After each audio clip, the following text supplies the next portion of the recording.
এটা হচ্ছে আমাদের সিরাজগঞ্জের কামারখন্দের সেন্টার পার্ক বা এর যে জ্যাম বা ভিড় দেখে মনে হচ্ছে ঢাকার গুলিস্তান বা জাতীয় চিড়িয়াখানা। আপনি বর্তমানে যদি টাকা ইনকাম করতে চান তাহলে অল্প পরিসরে একটা পার্ক বানিয়ে দেন, তাহলে ছেলে মেয়ে এসে শুরু করে বুড়া বুড়ি পর্যন্ত পার্কে চলে আসবে।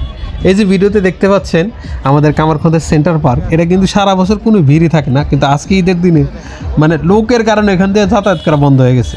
পুলিশ পাহারা থাকার পরেও এত গাড়ির চাপ, এত লোকজনের চাপ, ছেলে মেয়ে থেকে শুরু করে সবাই এই পার্কে আসার কারণে এত ভিড় যা বলার কথা না। ভিডিওতে দেখতে পাচ্ছেন এটা হচ্ছে পার্কের এই পাশটা এন্ট্রি পয়েন্টের সামনে, মানে কোনোভাবেই যাওয়া যাচ্ছে না। আর পার্কের ভিতরে দেখেন মানে লোকারণ, যেটুক জায়গা আছে পা ফেলানোর জায়গা নাই, একদম ব্যানের জাম লেগে আছে চারিদিকে, কেউ মুভমেন্ট করতে পারতেছে না। এটা টিকিট মূল্য যদিও 10 টাকা, দেখার মতো তেমন কিছু নেই, তারপরেও বিভিন্ন এলাকায় পার্ক না থাকার কারণে বিভিন্ন জায়গায় লোকজন আসে, বিভিন্ন জায়গায় ঘুরতে যায়। এটাও একটা ঘোরার অংশ। যেমন ভিতরটা আমি দেখাচ্ছি, এখানে বাচ্চাদের খেলনা থেকে শুরু করে সব কিছুই আছে।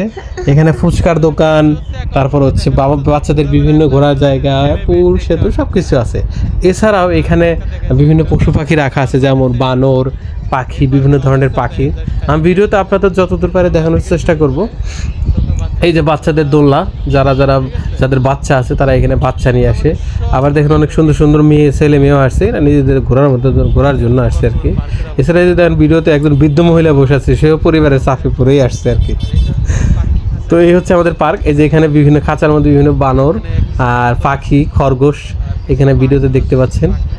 প্রচুর ভিড়, মানে লোকজনের বিনোদনের জায়গা না থাকার কারণে ঈদের ছুটিতে আর কি এরকম লোকজন এখানে ঘুরতে আসছে। তো সবচেয়ে বড় কথা, পার্ক তৈরি হওয়ার পরে মানে এত ভিড় হয় নাই। আজকে আমি যেভাবে ওইখান থেকে যাতায়াত করলে দেখলাম, এটা খুবই, এইখানে তো এই পাশেটা হচ্ছে লাস্ট পর্যায়ে, কিন্তু প্রচুর ভিড়। আর এখন তো আরও বিকেল হয়ে গেছে, 6টার দিকে আরও ভিড় হবে। এইভাবে চলতেছে পার্কের অবস্থা। এটা হচ্ছে এটা হচ্ছে সিরাজগঞ্জ উপজেলা থেকে আর কি সরকারিভাবে করে দেওয়া, আর এটা রক্ষণাবেক্ষণ সরকারিভাবেই হয়। এই যে দেখেন ভিডিওতে দেখতে পাচ্ছেন একটা ট্রাক ভর্তি, ঈদের কারণে এত ভিড়, ট্রাক ভর্তি, ট্রাকের মধ্যে গান বাজনা নাচানাচি শুরু করে দিছে, ঝালাধুলি। এটা হচ্ছে ভালো পোলাপান। আর বাকি ভিডিওতে দেখতে পাচ্ছেন, আর ওয়েদারটা বিকালে খুব সুন্দর, গরমটা কমে যাওয়ার কারণে সবাই যাচ্ছে। এই সেন্ট্রাল পার্কের এন্ট্রি গেট, টিকিট মূল্য 10 টাকা করে, যে কেউ চাইলে এখানে আসতে পারে। তো এইভাবে চলছে আমাদের হচ্ছে ঈদের সেন্ট্রাল পার্কের অবস্থা। এছাড়া আপনারা চাইলে আপনাদের ফ্যামিলি পরিজনকে নিয়ে ঘুরে আসতে পারেন আমাদের এই পার্কে।